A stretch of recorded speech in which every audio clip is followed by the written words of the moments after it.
तर नमस्कार मंडळी, महाशिवरात्रीच्या दुसऱ्या दिवशी उपवास सोडलेला तसं तर पुरणपोळी करतात, पण आम्ही काय नाही गोड शिरा वगैरेच केला होता. तर असं काय आईने स्वयंपाक वगैरे करून ठेवला होता आणि माझं नशीब एवढं भारी की मी उशिरा उठले तोपर्यंत आईचा सगळा स्वयंपाक झाला होता. 4 वाजताच्या वेळेस थोडंसं भूक होती साधी आणि त्याच्यानंतर मग कुटके गेले, ज्या शिळ्या भाकरी होत्या त्याच्या. तर दुसऱ्या दिवशी आईला जायचं होतं तिरुपती बालाजीला, त्याच्यासाठीच त्यांनी 2-4 दिवस टिकणाऱ्या अशा दसम्या त्यांनी करून नेलेल्या आहेत.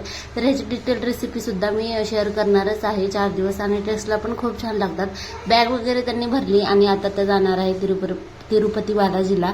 तर त्याच्यासाठीच मी त्यांना तिकडे बस स्टॉपवर सोडण्यासाठी गेले होते. इथून त्या जाणार होत्या आळंदीला आणि तिथून ते सगळे मिळून जाणार होते.